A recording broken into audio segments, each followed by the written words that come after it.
একটি হাসিমাখা family photo, কিন্তু আজ সেই ছবিটাই যেন বুকের ভেতর ছুরি চালায়। ছবিটার দিকে তাকালে মনে হয় এই তো কত সাধারণ এক পরিবার, কত স্বপ্ন, কত হাসি, কত না বলা গল্প জমেছিল এই চারটি মুখে। কেউ হয়তো পড়ালেখা শেষ করে নিজের ভবিষ্যৎ গড়ার স্বপ্ন দেখেছিল, কেউ পরিবারের হাল ধরার প্রস্তুতি নিচ্ছিল, আর ছোট্ট শিশুটি হয়তো ঠিকমতো বুঝিয়ে উঠতে পারেনি পৃথিবীটা কতটা নিষ্ঠুর হতে পারে। কিন্তু এক নির্মম মুহূর্তে সব শেষ। একটি পরিবার, চারটি প্রাণ, অসংখ্য স্বপ্ন, সবকিছু যেন থেমে গেল একসঙ্গে। কোনো রাজনৈতিক বিশ্লেষণ, সামাজিক ব্যাখ্যা কিংবা ঘটনার পেছনের হিসাব নিকাশে যেতে চাই না। খুব সাধারণ একজন মানুষ হিসেবে শুধু একটা কথাই মনে হচ্ছে, আমরা আসলে কতটা অসহায়।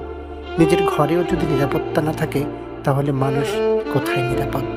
ভাবতেই গা শিউরে ওঠে।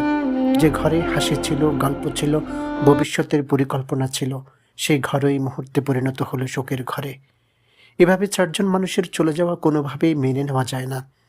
আজ শুধু বুকের ভেতর একটাই প্রশ্ন ঘুরপাক খাচ্ছে, জীবন কি সত্যিই এতটাই অনিশ্চিত? মানুষ কি আসলেই নিজের ঘরেও নিরাপদ নয়? এই মৃত্যু শুধু চারটি প্রাণের মৃত্যু নয়, এটা অনেকগুলো স্বপ্নের মৃত্যু, একটি পরিবারের মৃত্যু, আমাদের সমাজবোধ আর মানবিকতার কাছেও এক গভীর প্রশ্নচিহ্ন।